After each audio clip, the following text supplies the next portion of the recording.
আজকে বাড়িতে আমার দেবর আসছে বেড়াতে, মানে আমার হাজবেন্ডের ফ্রেন্ড আর কি। আর তার জন্যই স্পেশাল চিকেন বল বানাচ্ছি। সন্ধ্যার পর আজকে ভাইয়া আসছে আমাদের বাসায়। কি বানাবো কি বানাবো ভাবতে ভাবতে চিন্তা করলাম চিকেন দিয়ে কিছু বানাই, কারণ চিকেন দিয়ে যাই বানাই সবসময় মজা হয়। ইউনিক কিছু বানানো ট্রাই করতেছিলাম, তাই আজকে চিন্তা করলাম চিকেনের বল বানাবো। হাড় ছাড়া চিকেন গুলো নিলাম, একদম বোনলেস সরল মাংস। আর তার মধ্যে এখন আমি দিয়ে দিচ্ছি 2 টুকরা পাউরুটি। পাউরুটি গুলোকে ছোট ছোট টুকরা করে ছিঁড়ে ছিঁড়ে দিয়ে দিলাম মাংসের মধ্যে। তারপরে দিলাম একটু লবণ, একটু মরিচের গুঁড়া মানে চিলি ফ্লেক্স আর কি, অল্প একটু গোলমরিচের গুঁড়া দিলাম। আর তারপরে অল্প অল্প করে বাটা মশলা অ্যাড করতেছি আমি এটার মধ্যে। আদা বাটা, জিরা বাটা, রসুন বাটা একদম অল্প অল্প করে দিলাম। আর সবকিছু এখন ভালোভাবে হাত দিয়ে মাখিয়ে নিচ্ছি। আর এটার মধ্যে আমি অল্প একটু কর্নফ্লাওয়ার ইউজ করতেছি, চাইলে ময়দা দেওয়া যাবে এখানে। সবকিছু দেওয়ার পর ভালোভাবে হাত দিয়ে মিক্স করে এখন এটাকে ব্লেন্ড করে নিব। কাঁচামরিচ তো দিতে ভুলেই গেছিলাম, কাঁচামরিচের ফ্লেভারটা আমার অনেক পছন্দ। কাঁচামরিচও কুচি করে দিয়ে দিলাম এটার মধ্যে। আর সবকিছু এখন একসাথে ভালোভাবে ব্লেন্ড করে নিব। এরকম ব্লেন্ড করা মাংস দিয়ে কিন্তু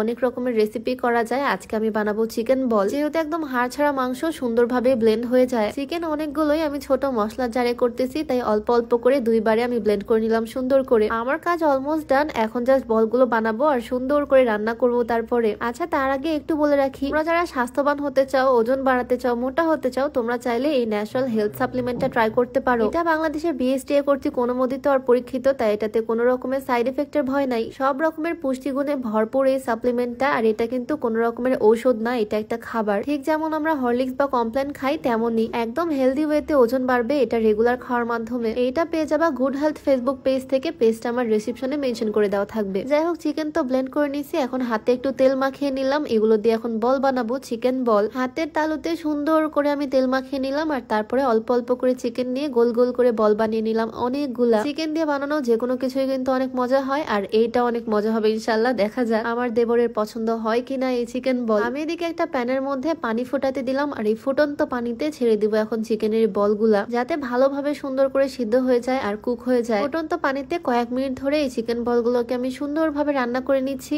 এই যে দেখো, চিকেন বলগুলোর কালারই চেঞ্জ হয়ে গেছে, এগুলো একদম সুন্দর পারফেক্টলি কুক হয়ে গেছে। এগুলো এখন সুন্দর করে ছেঁকে ছেঁকে তুলে নিব। আর এখন এই বলগুলোকে হালকা তেলে ভেজে নিব। ধোয়া ওঠা গরম গরম চিকেন বল চাইলে এভাবে খাওয়া যাবে, বাট ভাজলে খেতে আরো বেশি মজা লাগবে। চুলায় একটা প্যান দিয়ে অল্প একটু তেল দিয়ে দিলাম, আর এই অল্প তেলের মধ্যে এখন চিকেন বলগুলো ছেড়ে দিচ্ছি। এগুলোকে সুন্দর করে ভেজে নিব। ভাজার পর কালারটাও কিন্তু চেঞ্জ হয়ে যাবে, অনেক সুন্দর কালার আসবে। সবগুলো বলই দিয়ে দিচ্ছি। আর আজকে আমি না খুব সুন্দর একটা 3 পিস পরে আছি, আমার পছন্দের ব্ল্যাক কালার। এইটা নেওয়া এক্সক্লুসিভ ফ্যাশন কর্নার থেকে। সুতি ড্রেস পরার মজাই আসলে অন্যরকম, খুবই কমফোর্টেবল। এক্সক্লুসিভ ফ্যাশন কর্নার পেজটা আমার রিসিপশনে মেনশন করে দেওয়া থাকবে। তারা সারা বাংলাদেশে হোম ডেলিভারি দেয়। আর যাদের বাসা কুমিল্লা লাকসামে, তারা চাইলে সরাসরি শোরুম থেকে খুচরা বা পাইকারি নিয়ে আসতে পারবা। শোরুমের location pioneer city new market, shop 820, Laksam, Comilla. যাই হোক, এদিকে হালকা তেলের মধ্যে সুন্দর করে আমি গড়িয়ে গড়িয়ে বলগুলো ভেজে নিলাম। দেখো, খুব সুন্দর একটা ব্রাউন কালার চলে আসছে ভাজার পরে। আমার চিকেন বলগুলো একদম রেডি, রেস্টুরেন্টের মতোই হয়েছে দেখতে। এখন আরো একটু প্রফেশনাল, মানে আরো একটু সুন্দর ডেকোরেশন করার জন্য আমি সাসলিকের কাঠি নিলাম। কাঠির মধ্যে একটার পর একটা বল সুন্দর করে গেঁথে নিচ্ছি। বলগুলো খুবই গরম, আঙুলে তাপ লাগতেছে, বাট ঠান্ডা হওয়ার ওয়েট তো করা যাবে না, কারণ গরম গরমে এটা সার্ভ করতে হবে, তাদেরকে গরম গরমই খেতে দিব। কাঠিতে বলগুলো গাঁথার পর দেখতে আরো বেশি সুন্দর লাগতেছে, একদম রেস্টুরেন্টের মতো।